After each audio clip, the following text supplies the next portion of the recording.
ಚಳ್ಳಕೆರೆ ಗರಣಿ ಹಳ್ಳದ ಚೆಕ್ ಡ್ಯಾಂಗಳಿಗೆ ರಾಣಿಕೆರೆ ನೀರು ಹರಿಸುವ ವಿಷಯವಾಗಿ ರೈತರ ನಡುವಿನ ಉದ್ಭವಿಸುವ ಬಿಕ್ಕಟ್ಟು ಬಗೆಹರಿಸಲು ಜಿಲ್ಲಾ ಆಡಳಿತದಿಂದ ಸೋಮವಾರ ಆಯೋಜಿಸಿದ ಸಭೆ ಕೆರೆ ಕೆಳಭಾಗ ಮತ್ತು ಮೇಲ್ಭಾಗದ ಗ್ರಾಮಗಳ ರೈತರ ನಡುವಿನ ಮಾತಿನ ಚಕಮಕಿ ನಡೆಯಿತು.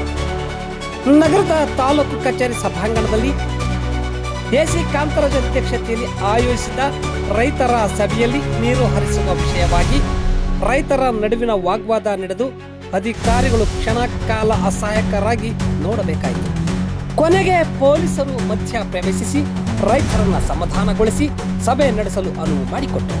ರಾಣಿಕೆರೆ ಮೇಲ್ಭಾಗದ ಭರಮಸಾಗರದ ಗ್ರಾಮದವರು ಕೆರೆಯಲ್ಲಿ ಹೂಳು ತುಂಬಿದೆ, ಜತೆಗೆ ನೀರು ಕಡಿಮೆ ಇದೆ, ಗರಣಿ ಹಳ್ಳಕ್ಕೆ ನೀರು ಹರಿಸುವುದು ಬೇಡ ಎಂದು ವಾದ ಮಂಡಿಸಿದರು.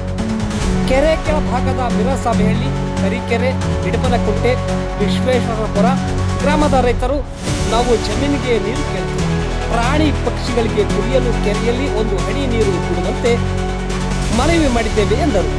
ಭರಮಸಾಗರದ ರೈತ ಬಿಸಿ ಓಂಕರಪ್ಪ ಮಾತನಾಡಿ, ನೀರು ಹರಿಸುವ ಬಗ್ಗೆ ಕೆರೆ ಮೇಲ್ಭಾಗದ ರೈತರ ಗಮನಕ್ಕೆ ತಂದಿಲ್ಲ.